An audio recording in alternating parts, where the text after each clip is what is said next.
Voltamos. Pronto. Então, assim, a maldade ele foi aumentando cada vez mais, né? Foi crescendo. E a gente chegou aqui pro cenário terrestre. Vocês estão me ouvindo? Ou travou aí? Tô ouvindo, dá pra ouvir. Eu me dei uma travada. Mas, então a gente veio pro cenário terrestre, né? O cenário terrestre a gente vai ter mais detalhes sobre ele a partir do livro de Gênesis, né? Na verdade, no livro de Gênesis tem também Ezequiel, Isaías também tem algumas passagens, né? E vem para o nosso cenário terrestre. E para a gente começar o bate-papo, né? Que eu acho que vocês têm a acrescentar, o Luiz também falou que tinha alguns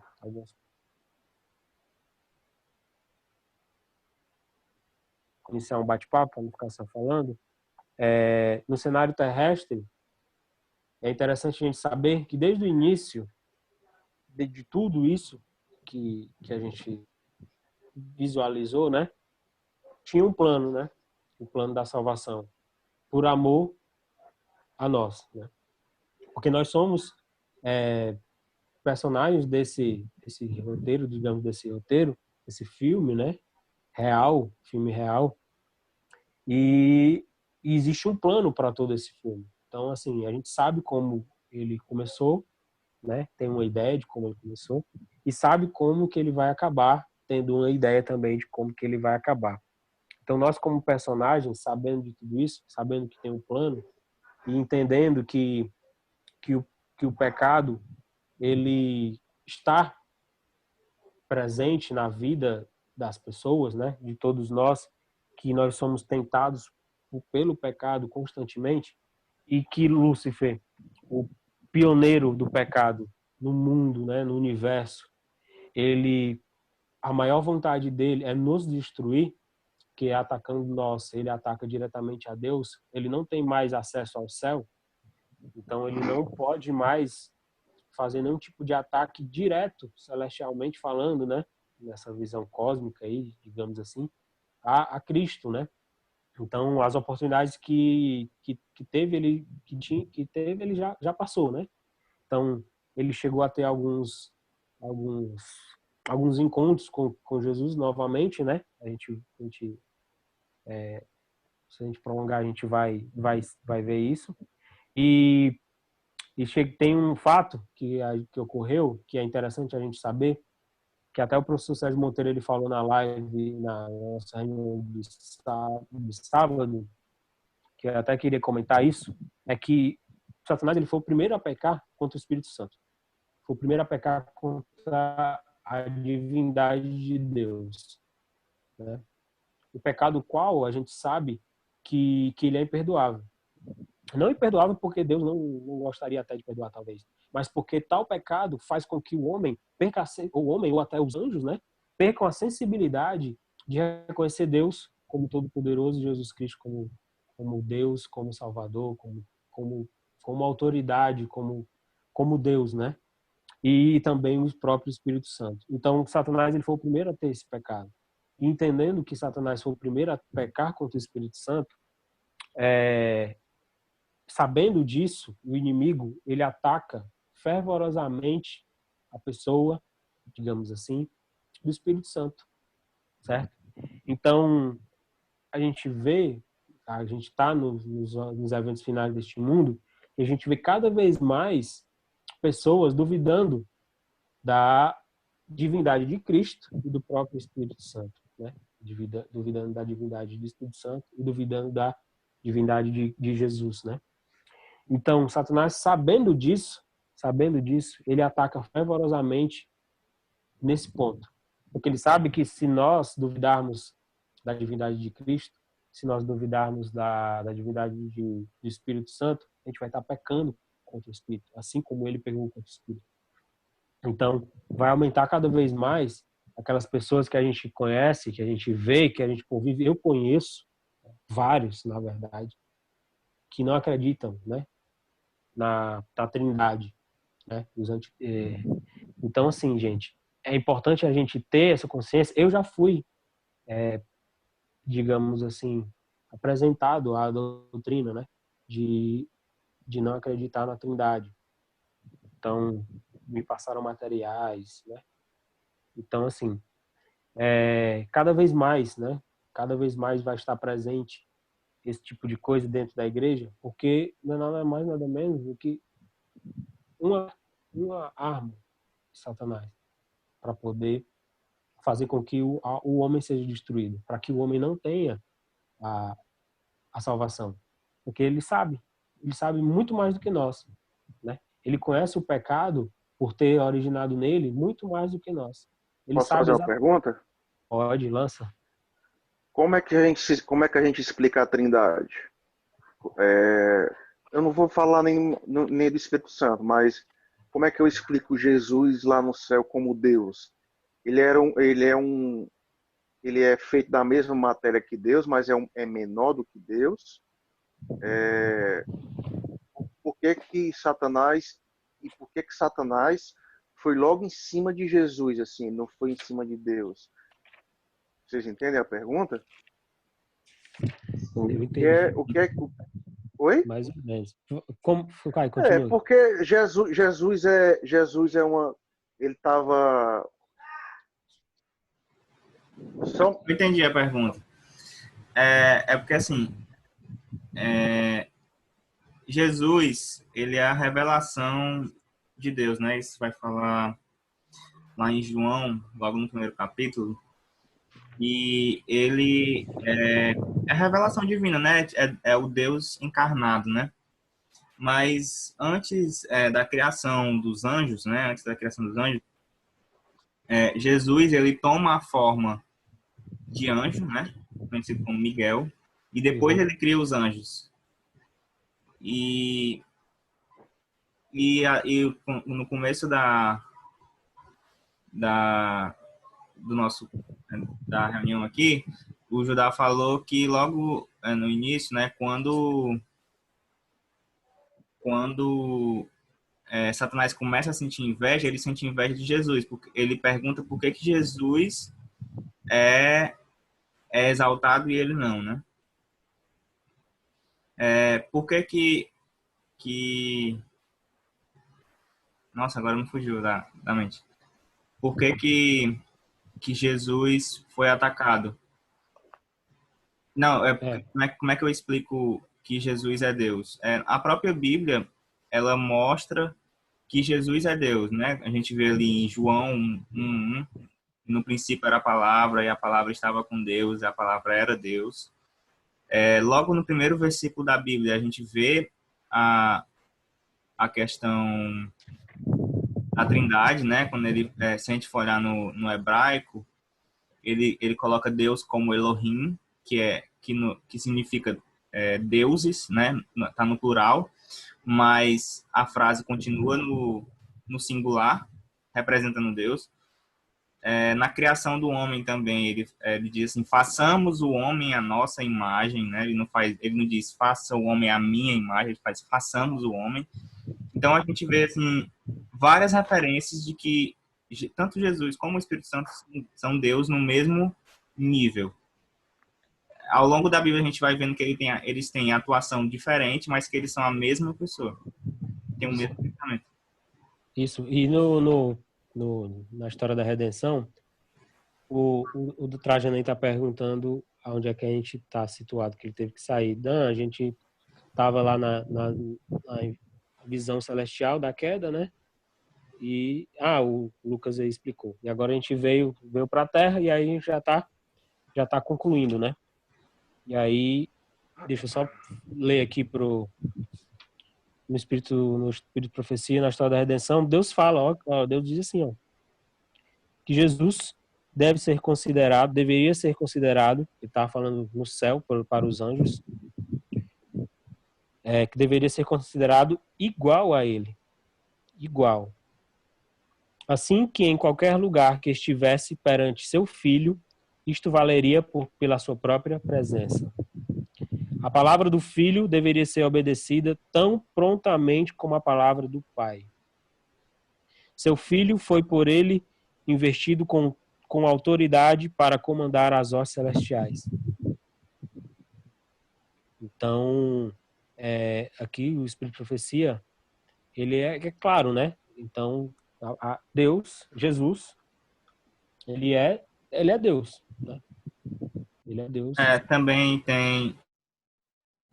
Também tem a questão em Isaías, né, que fala que ele é o Pai da eternidade, Jesus. Tipo, se ele é o Pai da eternidade, então ele sempre existiu. Tem uma analogia que é bem interessante, que o Dr. Rodrigo Silva faz nessa questão para explicar por que Jesus tem que por que Jesus ele toma a forma de Miguel, né, como um anjo, né, para depois criar os anjos. Ele usa a seguinte ilustração assim: vamos supor que você tem um aquário, né, e lá tem um peixe. Você falando com o peixe, tipo, você coloca, olha assim bem de perto e vai falar com o peixe ele tem medo e ele se esconde, ele fica se escondendo. Para onde você vai, o peixe volta.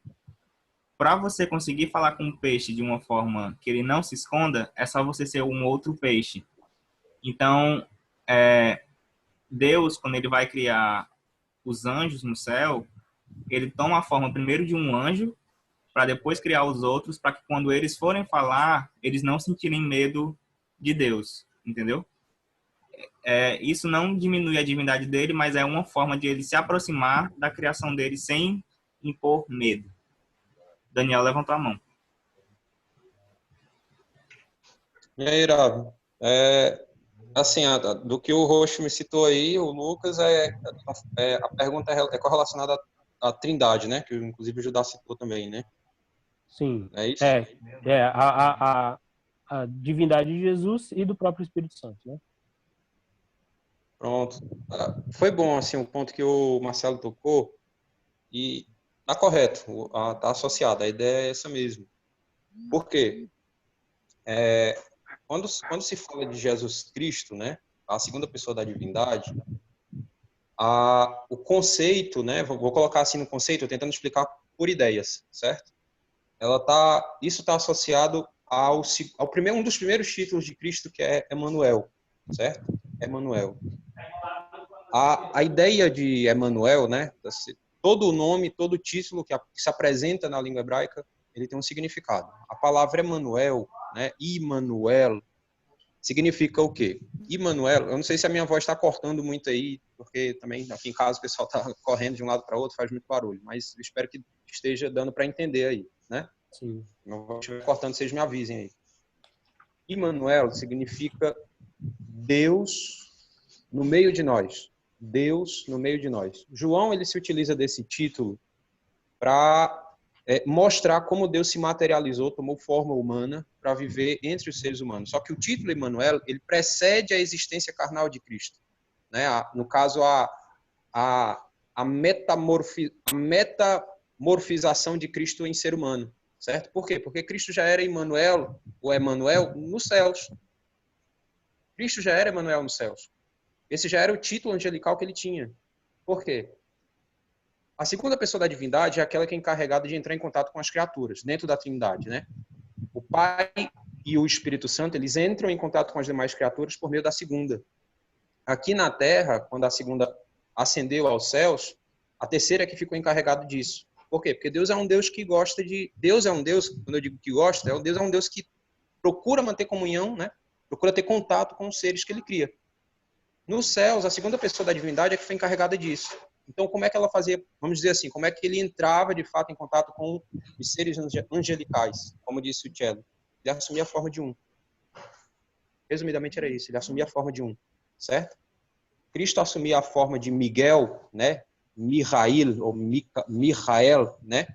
Que literalmente significa aquele que é o que Deus é.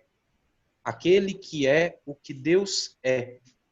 Ou seja, Deus, a Trindade, né? Deus o Pai, ele é onipotente, ele é onissapiente, ele sabe todas as coisas, ele é o soberano, o criador de todas as coisas, né? A expressão que aparece ali na língua hebraica é Boré Olam, né? O criador de todo o universo. Então, tudo o que Deus é, Miguel também é. Até os atributos, né, os chamados atributos incomunicáveis de Deus, Miguel também tem. Então é por isso que os anjos, quando contemplavam a Cristo, no caso de Satanás, né, a gente fala Lúcifer, mas a expressão, o nome dele, dentro da tradição judaica, é Chamael, né, ou Samael. Quando ele olhava para Miguel, ele não compreendia. Ele olhava para Miguel e dizia, pô, mas peraí, ele é um anjo, ele é um ser angelical, ele é chefe dos anjos, assim como eu também sou. Então por que ele recebe adoração e eu não? Por que ele recebe adoração e eu não? E aí Deus o Pai literalmente Deus o Pai reapresenta Cristo diante deles e diz assim, olha, ele tem forma de anjo, mas ele não é uma criatura. Ele tem forma de anjo. Vocês são seres, são criados, são seres criados, são anjos. Mas ele, apesar de ter forma angelical, não é um anjo, não é uma criatura, vamos dizer assim. Ele é Deus. Ele é Deus. Então aí é onde entra em conflito essa questão de Satanás com Cristo. Então, nisto se manifesta o amor de Deus, em tomar a forma das suas criaturas para entrar em contato com elas. Com os anjos, ele toma a forma de um anjo. Miguel, Arrei Miguel, o chefe dos anjos, o cabeça dos anjos, o dono das hostes celestiais, o criador de todos os seres angelicais. Quem é Miguel? Miguel é Deus. Entre os seres humanos, ele assume a forma de um ser humano também. Daniel, foi por isso que ele foi salvar o anjo Gabriel quando estava indo lá para Daniel, né? Ele tomou a forma de Miguel, a forma de um anjo, para ajudar um anjo. No caso, era Gabriel. Exatamente. Entendendo? Então, esse é Jesus Cristo. É a segunda pessoa da divindade, tomando a forma das suas criaturas para entrar em contato com elas. Ele entra literalmente em contato com elas, conversa com elas, vive com elas. Né? Deus é um Deus que não é um Deus de longe, vou utilizar esse jargão aqui. Ele é um Deus de perto. É isso. Exatamente isso. E Jesus, ele, por isso, aqui eu vou ler, quando a gente estiver próximo de encerrar, eu quero ler o final da história da redenção, que é muito, muito bonito, os últimos parágrafos, e fala exatamente que o amor que a gente não compreende, esse amor de Deus, né, de Cristo, a gente não vai entender ainda aqui nessa nossa fase aqui. Somente os salvos, depois de muito tempo, vai iniciar a compreensão do amor de Deus, porque a gente não consegue compreender. Então, e de quem é verdadeiramente Jesus e o próprio Deus Pai, Deus Todo-Poderoso, né? Então a gente não tem essa percepção, né, exata do que é. Deixa eu ler, que aí até amplia um pouco o que exatamente dá continuidade. No final diz o seguinte, ó, muito, muito bacana. Ao transcorrerem os anos da eternidade, trarão mais e mais abundantes a gloriosas revelações de Deus e de Cristo. Assim como o conhecimento é progressivo, também o amor, a reverência e a felicidade aumentarão. Quanto mais aprendem os homens acerca de Deus, maior a sua admiração de seu caráter.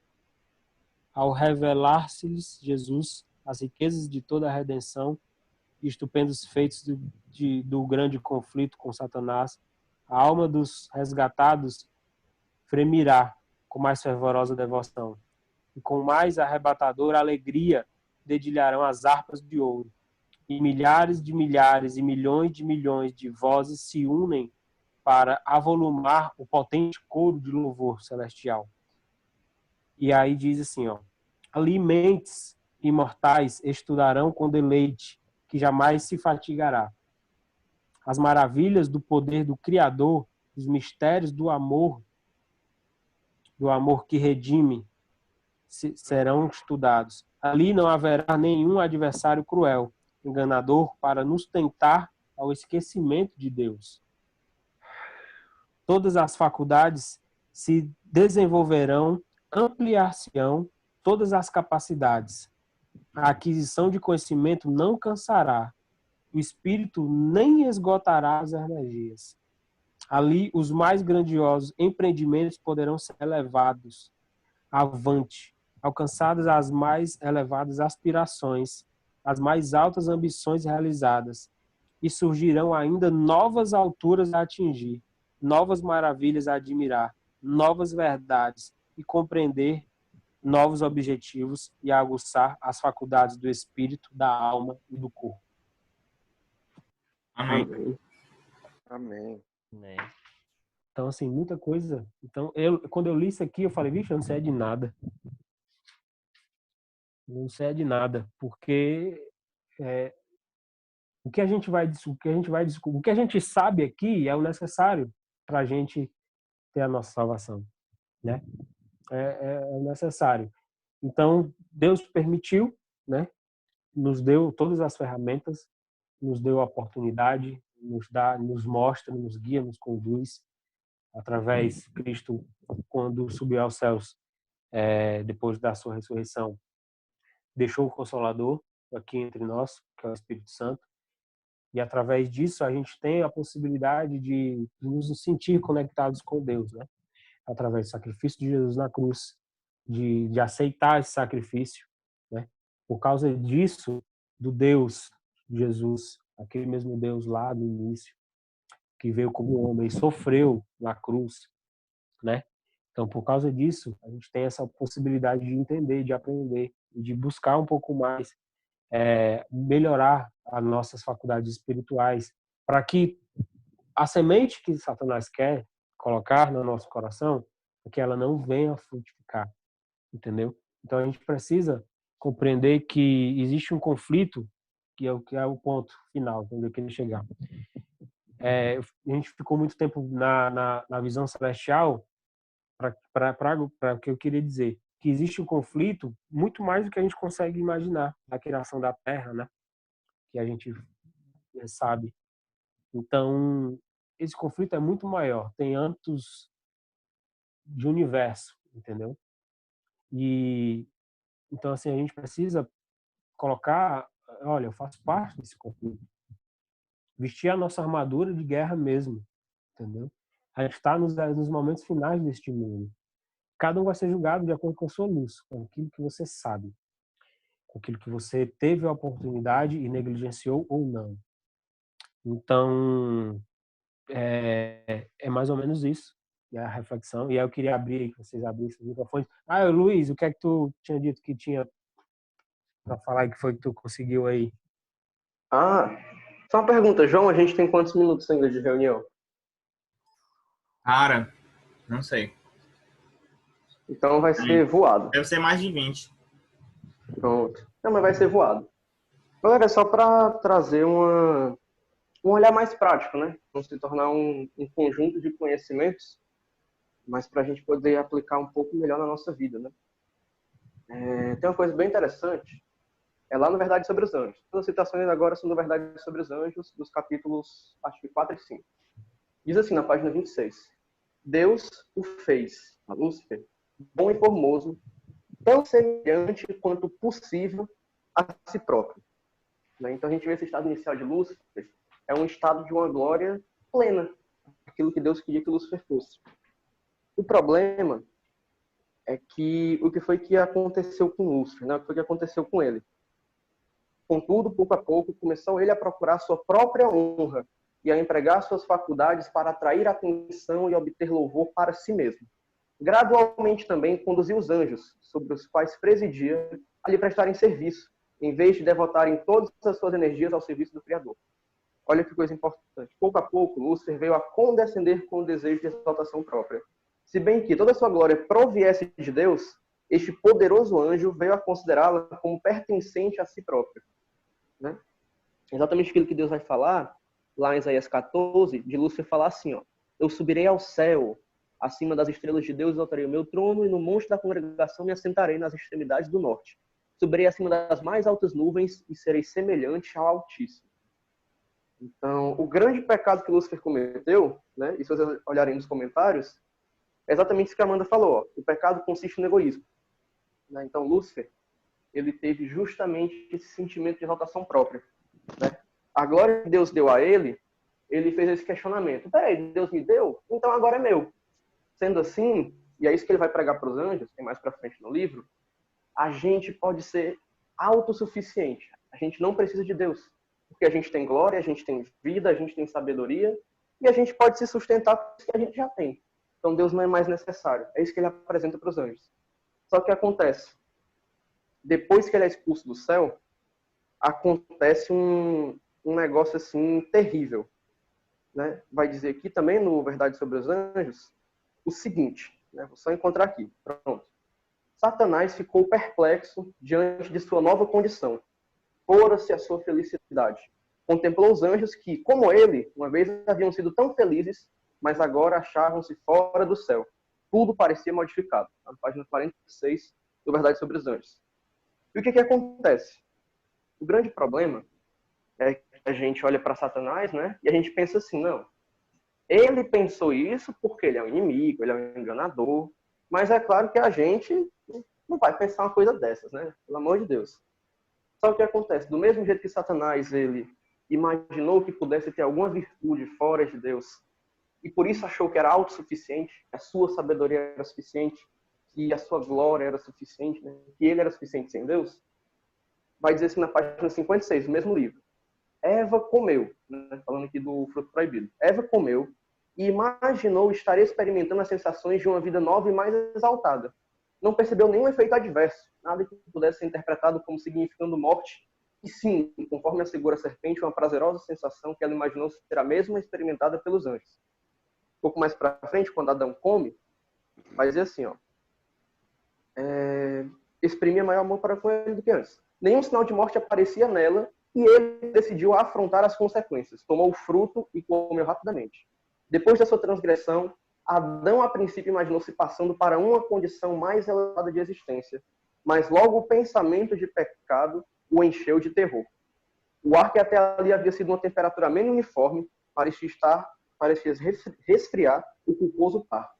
Desapareceram o amor e paz que haviam desfrutado e em seu lugar experimentavam uma intuição de pecado, um terror pelo futuro, uma nudez de alma. Está no Patriarcas e Profetas, 56 e 57. Então, assim, resumindo esses textos, o que é que eles estão dizendo? Quando Satanás chega para você, afrontando a lei de Deus, que é o papel que ele faz, ele não vai chegar para você dizendo o seguinte, olha, aqui o não matarás, rapaz, matar é bom, que é isso, velho, olha aí, matar aqui uma pessoa. Não, isso pra gente é estranho. Ele não vai chegar para você dizendo o seguinte, rapaz, negócio de idolatria, ser pecado, vamos idolatrar, é legal. Não, ele não vai chegar dizendo isso. Ele vai chegar dizendo o seguinte, rapaz, a lei de Deus é um negócio legal aí, tudo bem, ajuda, mas será que você não consegue por conta própria ser justo sem Deus? Será que você precisa mesmo de Deus lhe dizendo o que é o certo? Será que você não é sábio o suficiente para isso, não? Será que você não consegue, por conta própria, na sua autossuficiência, ser independente de Deus? Pensar por si só, ter sabedoria naquilo que você acha que é certo e errado, definir o que é bom ou mal? É justamente aquilo que ele apresenta para Eva, lá em Gênesis 3. Então, para a gente ter essa noção e ter esse cuidado, né? Quando o pecado se apresentar para a gente, com todas as suas consequências ruins, né? O afastamento de Deus, o orgulho, a vaidade, tudo de mal, ele não vai se apresentar dizendo mate, roube, idolatre, né? Ele vai chegar dizendo, olha, você consegue ser suficiente para você mesmo. Você não precisa de Deus. E isso é uma coisa que às vezes a gente escuta e como não parece tão mal, às vezes a gente acaba atendendo, né? Então que a gente possa realmente colocar os pés de Cristo para a gente não querer ser maior do que Deus, né? Assim como Satanás quis. Basicamente isso. Amém. Show. Alguém tem mais algum comentário a fazer sobre isso? Ou alguma coisa? Foi falado aqui? Se ninguém tiver, eu vou pedir para o Judá ou o Luiz fazer a oração final. Ora aí, Luiz. Nós temos 9 minutos. Pode ser, então. Então vamos orar, né, galera? Oremos aí. Deixa eu só divulgar o recado. Vamos orar. Oremos. Pai querido, em primeiro lugar, nós queremos, como sempre, te agradecer, porque o Senhor é um Deus maravilhoso, apesar de nós constantemente estarmos buscando exaltação própria, estarmos nos distanciando de Ti, ouvindo a voz do inimigo. O Senhor tem paciência, o Senhor cuida de nós. E por mais que nós temos dificuldade para admitir isso, mas se o Senhor não tivesse o tempo todo cuidando de nós, nos dando o Teu Espírito Santo, nós já teríamos nos destruído de diversas maneiras possíveis. Então queremos te agradecer pela Tua graça, pelo Senhor ser tão bom e não deixar que a gente simplesmente se perca ou se destrua como é o desejo do inimigo. Entretanto, nós queremos pedir perdão pelos nossos pecados, nós queremos te pedir que o Senhor nos dê a Tua graça e queremos reconhecer nossas limitações, que diferente do que Lúcifer fez, se tornando Satanás, diferente dele, nós não venhamos a pensar que podemos ser suficientes para nós mesmos. Não precisamos de Ti, que não precisamos de o Senhor como nosso Criador, como nosso mantenedor, como nosso conselheiro, como nosso Pai. Queremos te pedir que o Senhor cuide de nós e que nós possamos ter a humildade de reconhecer o quanto nós somos orgulhosos. Nós possamos saber reconhecer quando erramos e saber que estamos constantemente errando e nos afastando de Ti, mas o Senhor sempre nos traz de volta porque o Senhor é misericordioso. Então, queremos te pedir, Senhor, derrame sobre nós seu Espírito Santo, que Ele possa nos guiar, nos convencer do nosso pecado, da Tua justiça e do Teu juízo. E essas coisas nós queremos te pedir pela graça de Cristo. Afinal de contas, nós não merecemos nada, tudo que o Senhor nos dá é de graça. Então, queremos apenas ser imensamente gratos em nome de Jesus. Amém. Amém. Amém. Pronto, então foi isso. Amém, galera. Eu vou parar aqui a gravação. O Lucas quer falar? Parei para eu poder comer o pão. Não, tava só testando.